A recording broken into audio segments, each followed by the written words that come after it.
Hey! Bon, j'ai un petit peu commencé à parler de cette histoire en live, que d'ailleurs je vous ai mis en publication euh, dans la de Best of Live du vendredi, je sais plus combien. Enfin bref, j'ai fait un rêve. Où justement je parle de rêves que j'ai fait un petit peu chelou. Et du coup, je cherchais à savoir si quelqu'un a vécu le même genre d'expérience que je vais vous conter. J'aimerais avoir vos retours, si c'est le cas. Je parle pas de rêves prémonitoires ou de tout ça, hein. Je parle vraiment d'un truc où je sais pas. Ah là là, l'intro de merde. Bon, alors voilà, étant jeune, si tu me suis depuis un petit moment, tu sais qu'il y a un moment où j'ai un petit peu pété un câble, dans le sens où je regardais les auras de tout le monde, où niveau magnétisme, j'étais à donf, niveau empathie, télépathie, j'étais à fond aussi. Ce moment-là de ma vie où clairement je ne savais plus distinguer la réalité de pas la réalité. Dans ce moment-là de vie, j'avais 16 ou 17 ans à peu près quand ça s'est passé, j'ai commencé à rêver. Euh, alors je vais vous raconter ça en détail, hein, mais ces rêves ont duré pratiquement un an. Presque jour pour jour. Je le sais parce que c'était un peu devenu une date d'anniversaire pour moi le jour où c'était arrivé, dans le sens où je comptais les mois, les semaines au tout début. Un peu comme une relation d'amour quand tu commences. Sauf que là c'était clairement pas de l'amour et clairement ça me faisait flipper. Donc en fait, dans mon rêve, je me trouvais dans un endroit de... Enfin, je me baladais en fait dans mon village, clairement. Et puis je me trouvais dans un endroit entre des tuyas à un moment. Et là, une espèce de porte dimensionnelle qui s'ouvre avec trois personnes, non, deux personnes qui sortent du truc, un meuf et. Une meuf et un mec. Et, genre en mode super. Enfin, moi j'étais tranquille et eux ils étaient super énervés en mode c'était l'affolement, la panique, alors qu'en vrai autour de moi tout allait bien, il se passait absolument rien, mais pour eux c'était la panique absolue, c'était complètement. Enfin, complètement le bordel. Ils m'ont parlé d'un mec, d'un Darknos, j'ai retrouvé son nom. Darknos qui me voulait du mal, qui voulait prendre possession de moi, qui allait se servir de mon aura dans un contexte maléfique, qui allait réellement faire du mal à mon entourage et qui allait essayer de provoquer le plus de mal possible dans le monde. Donc voilà, on me fait une sorte d'intro comme ça. Donc moi je suis en mode bon, ok. Ça rêve un peu chelou. Et là on me donne un collier avec une cloche. Une petite clochette à chat là. Et il y a un bâton je crois. Ou le bâton c'était un peu plus tard, je sais plus. On me donne juste un collier avec une cloche.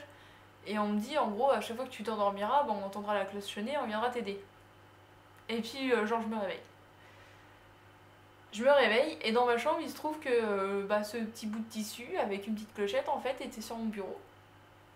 Et c'est con hein, parce que le truc c'est que moi j'ai aucun souvenir d'avoir bougé ou pendant la nuit d'avoir été chercher ça, même si le bout de tissu je le reconnaissais, c'était un truc qu'il y avait dans le truc de couture de ma mère. Et donc c'était un petit tissu noir avec une petite clochette à chat, un peu comme celle que d'ailleurs qu'il y a sur les trucs Lint depuis 2-3 ans à peu près, sur les petits œufs de Pâques. Les lapins de Pâques là, avec la petite clochette. Enfin bref, j'essaie de vraiment vous donner des détails de merde, mais bon, pour moi ils avaient beaucoup d'importance ces détails. Et ça m'a troublée et je me suis dit putain, genre bon, peut-être que c'est qu'un rêve, mais moi je vais quand même prendre cette clochette et ce truc en tissu avec moi.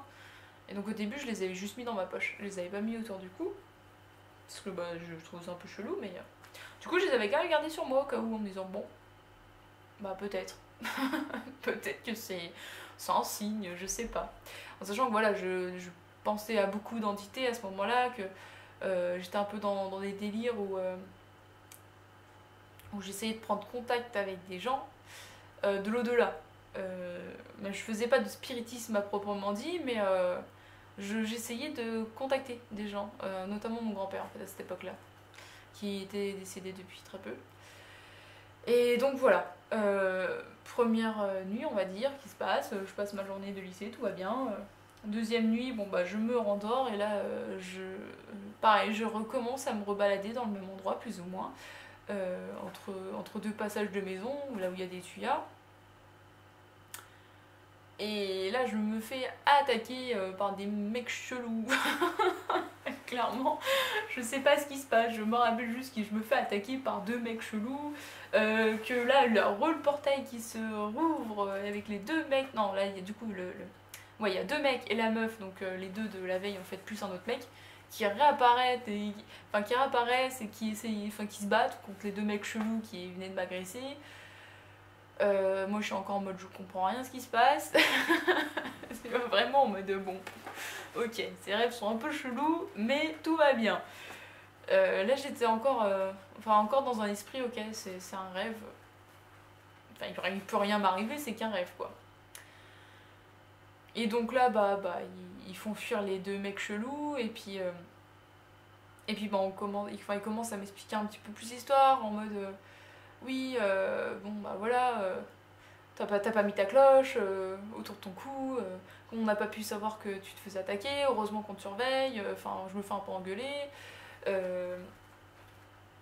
Ceux qui ne croient en rien à tout ça, franchement regardez pas cette vidéo parce que je vais juste passer encore pour une folle, mais au pire c'est pas grave, mais cette vidéo n'aura aucune utilité pour vous, donc ne la regardez pas. Enfin bref, du coup il commence à me parler un petit peu du mec, comme quoi que ce serait le fils d'un démon super puissant, qu'il est habillé en bleu, qu'on ne voit pas sa tête, mais qu'on voit juste deux yeux rouges, vifs. Enfin bon, ils me font une petite description quoi en gros. Et puis pareil, je me réveille. Donc là bon, genre je me dis putain c'est chelou quand même, de nuit je fais le même rêve mais plus ou moins la suite en fait, tu vois. Et puis bah du coup dans le doute je me suis mis vraiment là le collier autour du cou en mode ok bon bah vas-y, je vais foutre cette cloche autour de mon cou si, si ça peut aider dans mon rêve. Et donc je reste encore sur le bug en mode bon c'était un rêve mais chelou quoi quand même. Et donc au fil des nuits, en fait, à chaque nuit que je dormais, je faisais la suite de ce rêve. Et donc à chaque nuit, je commençais à me faire de plus en plus agresser, ça devenait de plus en plus violent, je devais commencer à me battre, je commençais à m'enfuir, à courir à toute vitesse dans des endroits, à sauter dans des arbres, dans des ronces, dans des trucs. Et le truc, c'est que du coup, je me faisais mal dans mon rêve. Réellement, des fois, je voyais que mon bras était tout égratigné. Comme si tu vois, vraiment comme si tu sautes dans un truc de rond, c'est un test, au pire tu verras bien comment tu finis, mais t'as plein de petites griffes un peu partout. Et quand je me réveillais, j'avais en fait aux mêmes endroits des traces blanches, en fait comme si j'avais été griffée, que le truc s'était rebouché, mais que j'avais bronzé genre sur une croûte. Je sais pas si c'est clair ce que je dis, mais en gros ça me faisait des traces blanches de griffures aux mêmes endroits, des endroits, aux endroits où dans mon rêve je me faisais mal. Et donc c'est là en fait où je commençais vraiment à me poser des questions en mode bon, est-ce que c'est pas moi qui me griffe la nuit parce que j'avais les ongles longs, est-ce que c'était pas moi qui mettais ça en scène en fait inconsciemment du coup, c'était ce que je me demandais. Donc ce que j'ai fait, c'est que j'ai coupé mes ongles. Je les ai coupés en mode bon on va voir si j'ai d'autres marques en fait.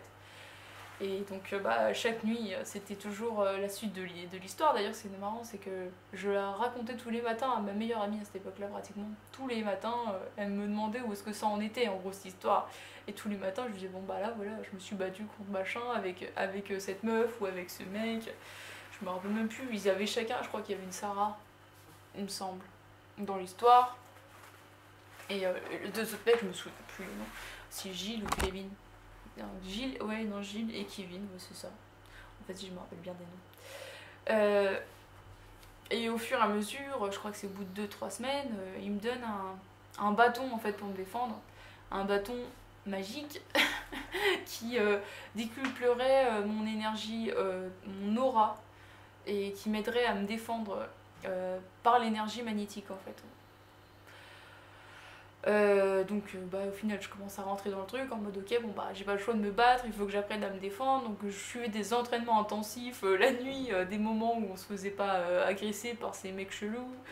Euh, la première rencontre du coup avec ce démon, ça s'est fait très très rapidement en fait. Je crois au bout de 2-3 semaines, justement très peu de temps après que j'ai le bâton, en plus je me souviens que et toujours la continuité de l'histoire, vraiment, limite, je réapparaissais tout le temps au même endroit où quand je m'étais réveillée, j'avais arrêté le rêve.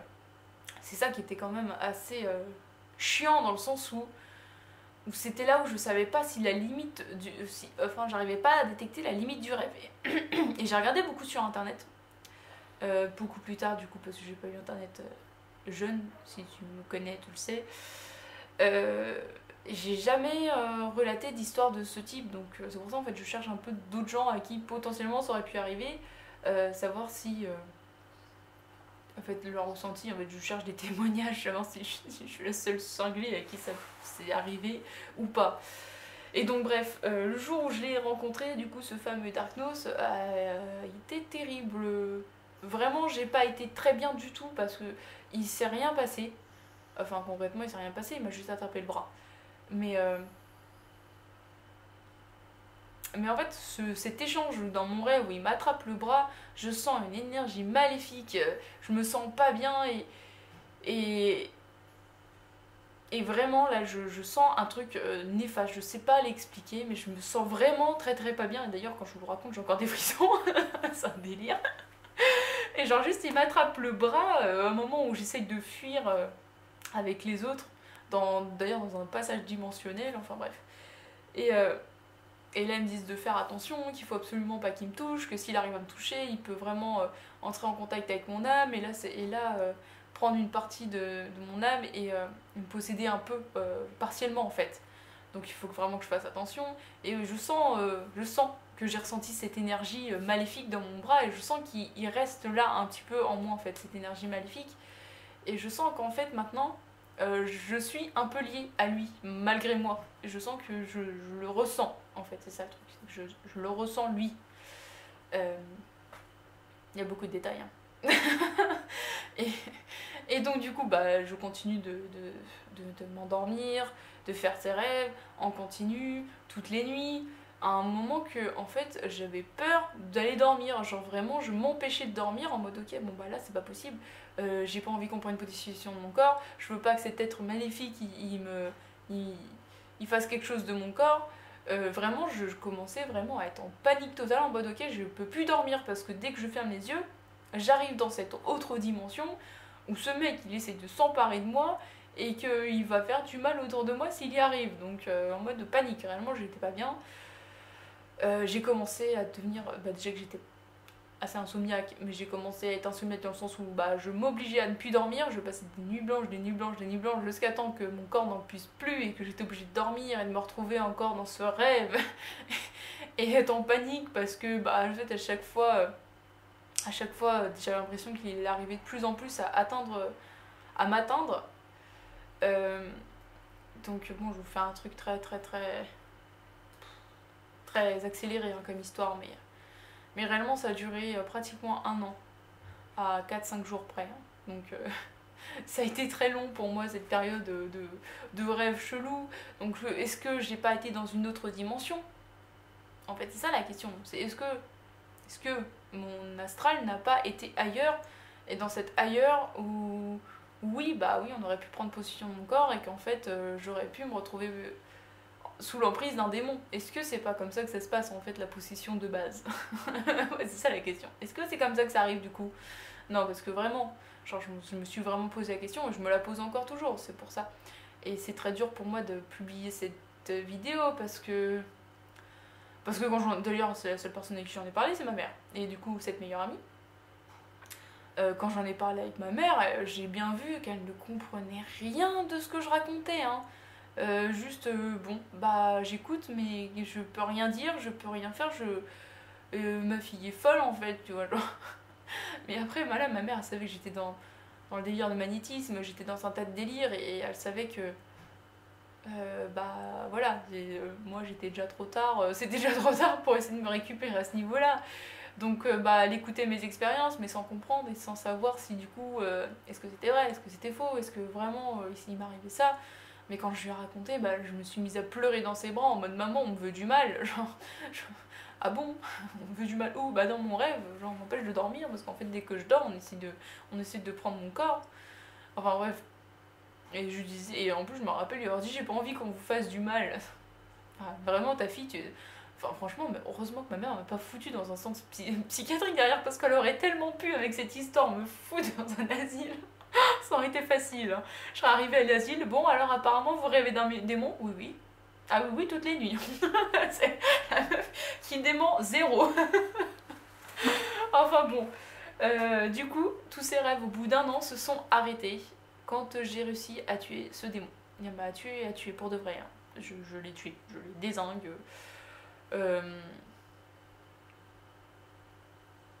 En fait, on faisait un espèce d'entraînement sur mon énergie d'aura. Mais c'est peut-être pour ça aussi qu'à ce moment-là, j'étais complètement cinglée avec les auras et avec mon magnétisme. Parce que, en fait, dans mon rêve, je m'entraînais toutes les nuits à avoir un magnétisme de plus en plus grand, d'avoir une énergie vibratoire de plus en plus grande pour l'atteindre et pour être plus forte que lui. Et en gros, à un moment, je lui ai fait une sorte de kamehameha dans la gueule, et enfin dans le ventre, et ça l'a tué. Oh putain, je vais m'étouffer avec ma salive. Quand je dis kamehameha, c'est pour vous donner un exemple, hein, mais clairement, j'ai pas fait un kamehameha, mais sinon, je sais pas comment vous l'expliquer en fait, et je me vois pas comment ça a mimé cette scène, parce que c'était complètement fou. Donc voilà.